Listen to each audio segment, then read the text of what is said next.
hopes. That was his dreams. But then he was in a conflict between the north of the U.S. Army, the south, the Mexican Army. And mind you, his campaign, after being on a reservation, a real reservation in San Carlos, 3 different times, 3 definitely different incidences that he up and said, no, I don't want this. I don't need this. I'm not putting up with this. The 3rd time he left with 600 people. And when he did that, he went on what is we all know as a Geronimo campaign. That's where he attacked stagecoaches, Conestoga wagons, settlements, miners, everything. Because, and you know how long that lasted? 30 years. Wow. 30 years. 30 years. Now, General Crook went down to Mexico, met with Geronimo, and tried to get him to surrender. He said to him, come back up to Arizona. We're going to send you away from Arizona for 2 years. And then after you've served for 2 years, you can come back to Arizona. So Geronimo said, well, let me think about this. And in their party, in Crook's party, there was an individual that was a bootlegger and a gun runner. Okay? Knew who Geronimo was. Geronimo knew who he was. He says to Geronimo, come here, we need to talk privately. So Geronimo does. They walk away from everybody. He says to him, the minute they get you across the Rio Grande, without a trial, they intend on hanging you. Geronimo says, okay, I understand. So he went back to General Crook and he said, what I have here is the warriors. And they're all just to the hilt, loaded to the hilt. They had weapons, ammunition, everything. There was a lot of them. They were a small group there to negotiate with Geronimo. He says, give me 24 hours and I'm going to go and gather my people. And we'll all follow you back to Arizona. Crook says, okay. Well, 24 hours later, well, when's he coming? I could tell him, Indian time. Does anybody know what Indian time is? Okay.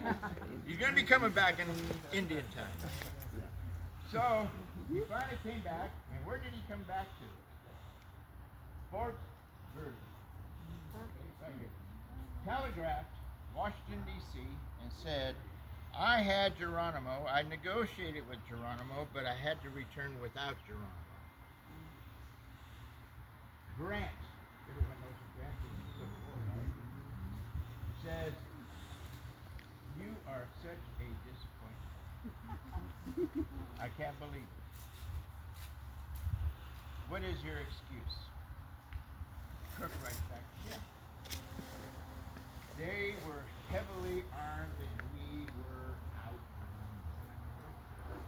There was no way we could have protected ourselves.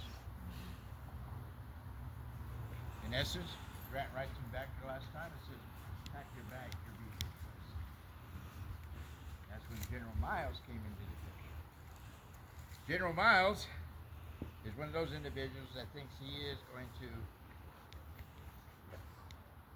have Geronimo in his custody in less than a year. Give me 6 months. Well, 6 months came, a year went, year and a half went, he finally writes to Washington himself and says, Geronimo is like the wind. He's there, he's been there, so by the time we get there, he and his people are going to have a good time. So they said, okay. So General Miles, who's the new guy on the block, here's about a guy, a lieutenant, a guy named Lieutenant Gatewood. Who is Lieutenant Gatewood? Lieutenant Gatewood is the one who negotiated with Geronimo and went to the reservation. Right? They became friends. Now Geronimo went for the second time, and on the second time, again, Crook. That's an incoming call. Hang up on it. It won't move. So anyway,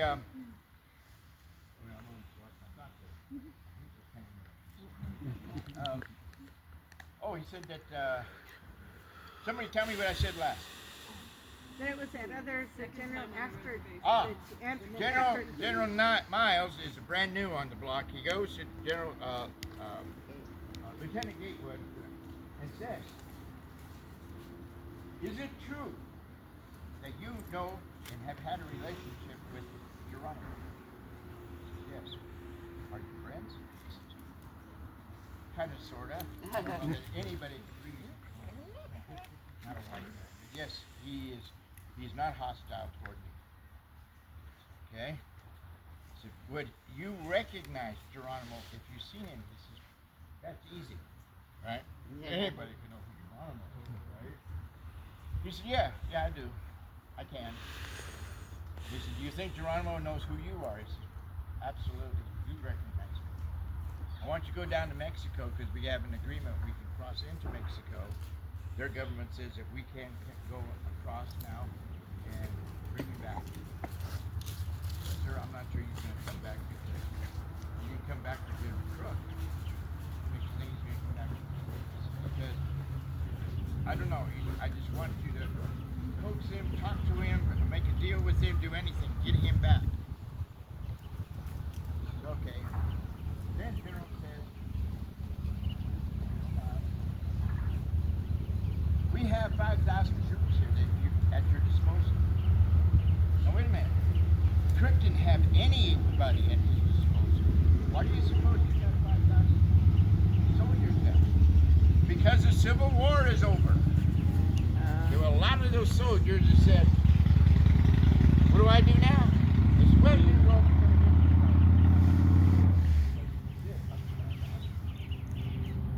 Got 5,000 at his disposal. Gatewood says, oh, no, thank you. Don't need them. Don't want them.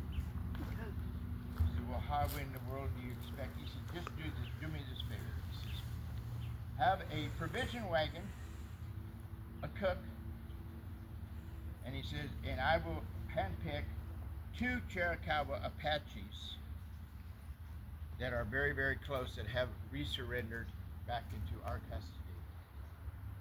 They are right with them. And a white flag. I get your way, but I give you any number of men up to 5,000.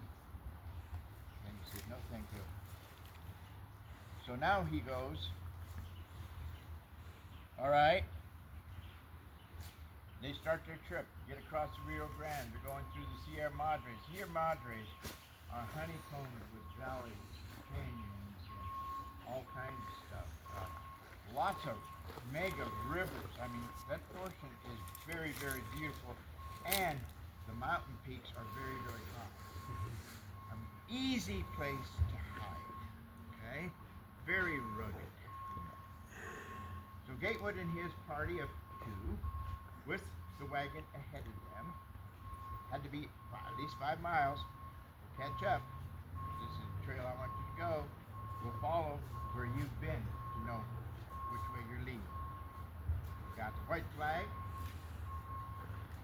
Sure enough, when that wagon is way out of sight, a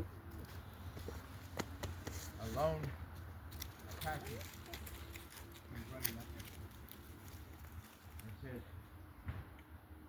hello, Gatewood. What brings you to our part of the country here?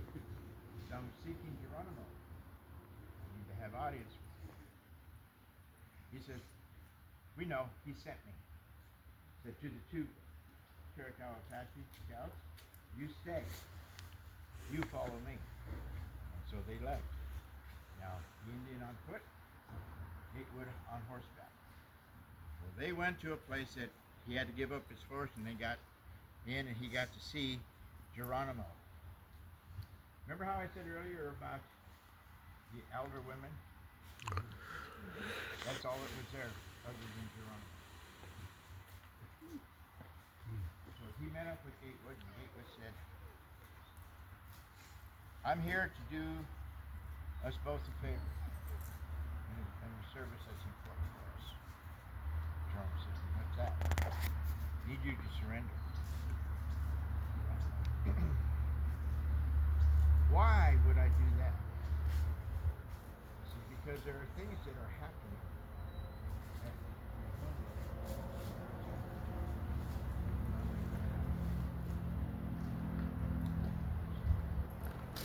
Been on the reservation 3 times. There were things that did not make me happy, and that's why I'm not there. Why would I want to return to Arizona? Give me an example. He said, well, one example is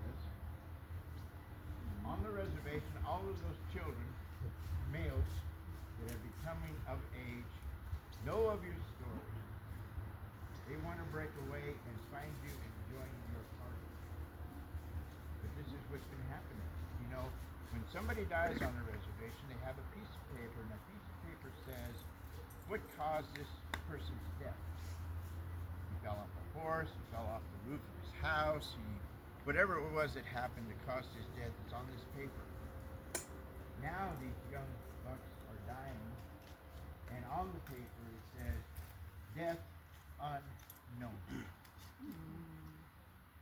He says what it is they're retaliating. And he says now you have the families now retaliating and cursing your name because you're not on the reservation, you're away from the reservation. They're not happy that you're gone and you're causing problems here on the reservation.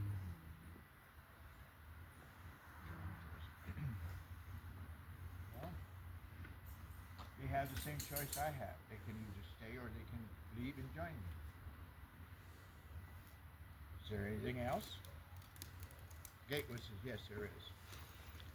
It's very disturbing. Very disturbing. He says, what is that? Your children. I mean, your children. Walking toddlers, teens are being arrested and taken to a school back east to take away their culture, take away their language. And here's what's happening. Many times we get word that the child is not going to return home because they ran away. We know that. He said, in fact, when they take them off of the reservation, before they put them on the train and send them out like cattle, have small baby handcuffs and they cuff them, put them on the train. He said, if the weather doesn't kill them, somehow they wind up dead. And they don't return. Then Geronimo turned about to the elders. Those elder women, the head elder woman went, said to Geronimo, tired. We're being pursued like animals. We're hungry because provisions are becoming too hard to possess. We're getting old. And we've become so fuelless that if we can save our tribe by coming home, we need to go home. Geronimo says, are you sure?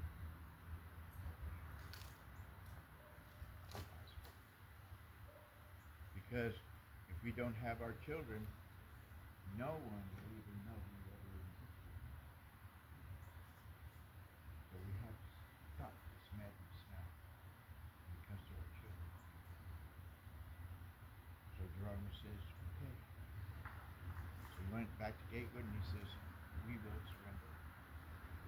Gatewood said, well, General Miles says Skeleton Canyon in Arizona, and we will come and we will surrender there. He did. They came, and that's where you have that notation of Geronimo when he surrendered, dropped his weapons and said,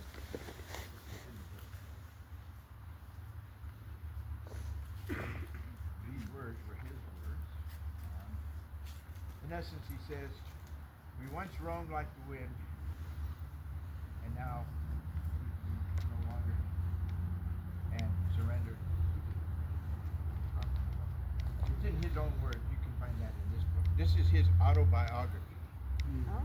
written of Geronimo, which was, by the way, censored, and the original manuscript was blacked out, like you see some government blackouts. And then you got to see what was left. And then he said to the author, he said, even though those words, my words still that was left, when somebody sees that word and they hear my voice in their head, will they still hear that after I'm gone? And the author said, yes, that's true. He said, then go ahead and publish. 4 years after, February 17th, 1909, Geronimo died. And that in itself is another story. Thank you guys for being